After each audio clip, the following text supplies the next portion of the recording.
Welcome to Castlevania on the 64. I am Hominid Digital. Today I'll be discussing Castlevania and Castlevania Legacy of Darkness, the only two Castlevania games to come out on the Nintendo 64.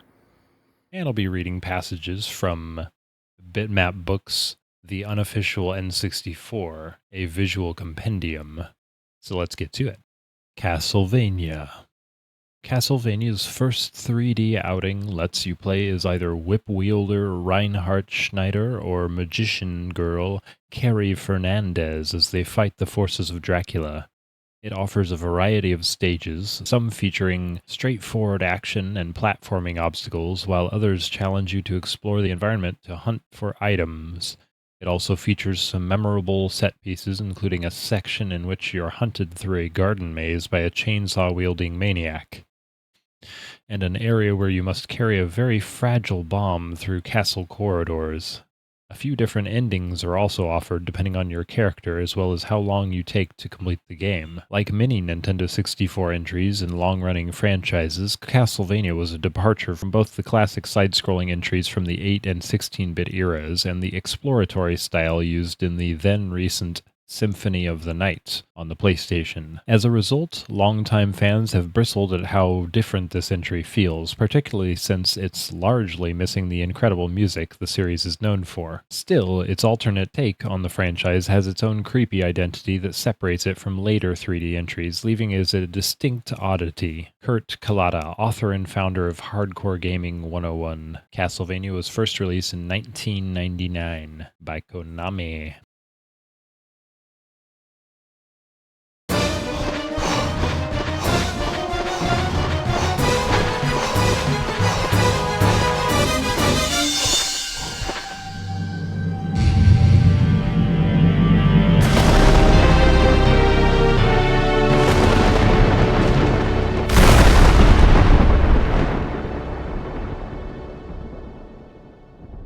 Castlevania Legacy of Darkness was Konami's second attempt to breathe 3D life into the adored Gothic horror franchise on the Nintendo's 5th generation hardware. It was released a mere 11 months after the first attempt, the poorly received Castlevania, in 1999. By using the same underwhelming 3D engine, locations, cast, and weapons, questions were rightly and loudly asked as to how legitimate and ultimately worthy this full-priced prequel was. With the benefit of hindsight and a recent replay, I was left thinking the franchise would have ventured further on the N64 had this much improved, actually finished, prequel come first. Many, but not all of the original's flaws have been addressed. The camera is tighter, the platforming section's fairer, there's a new lock-on button that greatly aids vampire slaying, the visuals are upgraded via the expansion pack, albeit at a noticeable loss in frame rate, and the soundtrack booms with nostalgic gusto. Konami had crafted a more balanced, honed, and genuinely enjoyable, if flawed, 3D platform adventure experience, which hints at the series to justify its inclusion. Alas, like many classic 8 and 16-bit franchises, the introduction of 3D doesn't always work. This release is no different. Is it better than Castlevania? Yes. Is it the best Castlevania game on the Nintendo 64? Absolutely. Does it rank highly in the franchise as a whole? No. That's from James Gale, gaming journalist. And this game was also released in 1999 by Konami. So what I have to say about Castlevania is that Castlevania 64, as I'll call it, was my first entry into the series.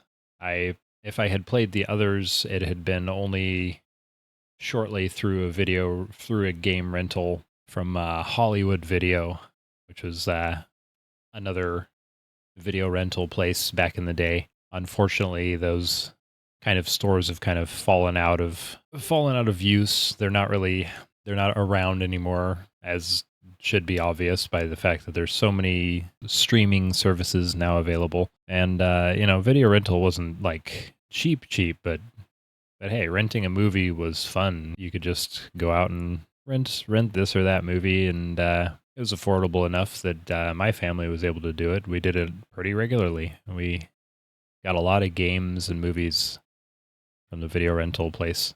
But that's not what this video is about.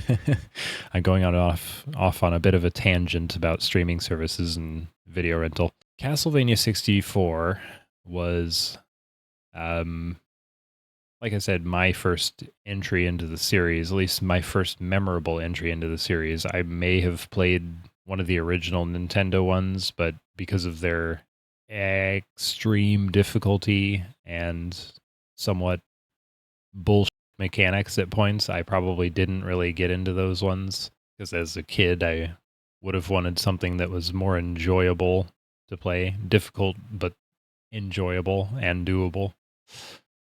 And Castlevania on the 64 really fit that bill because it could be a little difficult at times, but it wasn't overly difficult, even on the normal setting. And I think there's a hard setting later on, but I didn't beat the game all the way through, not because I couldn't, but because I didn't have time to do it.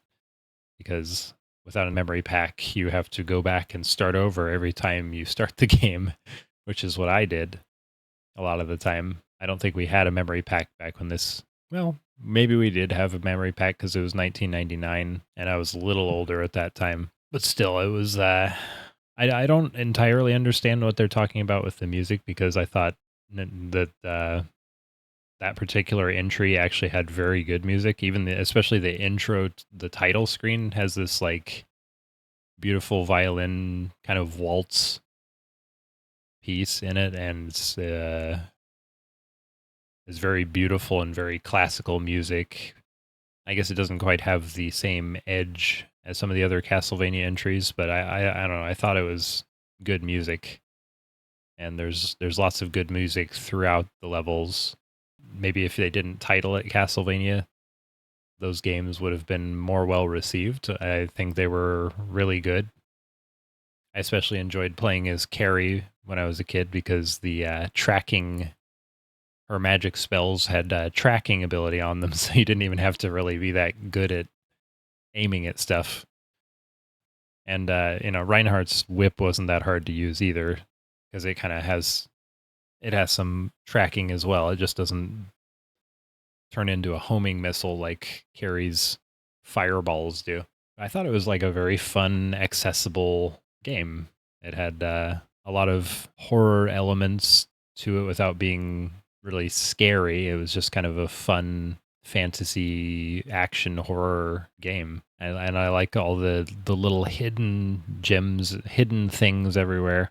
I know they said some levels had kind of a treasure hunt feel to them, but as far as I know, every level has something hidden that you can has at least a few items that are just hidden in different like pillars and signs and behind a painting or in a couch. So you really have to just kind of explore around and be like, did somebody leave a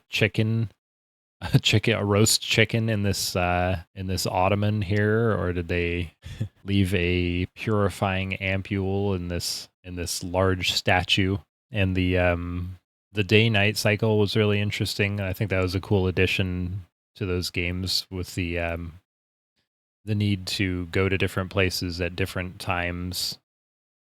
Be like, oh, you can go to this garden and nothing's happening here, but if you go to it at this, I don't remember what time you have to go there, but if you go there at night, there's a woman like watering the roses with blood, and she gives you like little clues and tells you some information. But yeah, it was just like a fun, spooky game. When I was younger, I found Castlevania to be a very enjoyable game. And unfortunately, I wasn't aware of Castlevania Legacy of Darkness until maybe like 3 years ago when I have found a copy and bought it because I was like, well, that is going in my collection and I'm definitely going to play that. I haven't played all the way through that one, but that is also just a really cool entry into the Castlevania series, and it has a bunch of unlockable characters. You have to like go through and beat each person's story.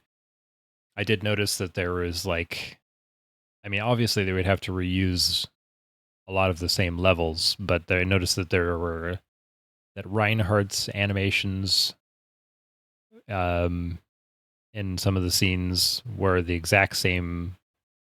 Um, they were reusing those animations for uh, Henry. Is that his name? The first guy. I already forgot his name.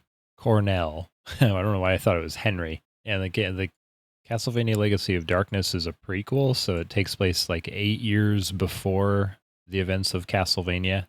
To have this game not only come out less than a year later, but have it be a prequel to the other game, which already wasn't well received, apparently, which is news to me. Like I said, I loved it, but not a Castlevania game by Castlevania fans' definition, apparently, which is a little disappointing because I thought those were I thought they were genuinely enjoyable. But yes, they are very different because they're not. They're just so different from anything else in the series.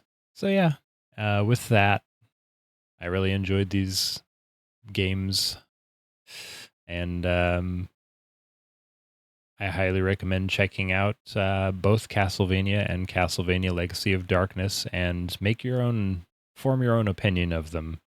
Go into them not expecting a traditional Castlevania experience, because they are different from the other titles, and that's something I really like about them, actually, because they fit into their own little category. And thank you to Bitmap Books for letting me use the passages from their books. It's been really great to read through it and learn more details about some of these games. For a lot of these games, there's like interviews about stuff that you may or may not have even heard before, and it's cool to see that. And they're really cool books. I recommend checking them out if you haven't been to Bitmap Books. Maybe check them out and get yourself a copy of one of their many excellent titles. They're not sponsoring me. I just like their stuff. And yeah, check them out. So until next time, be good to yourself, be good to each other, and have a good day. Bye bye.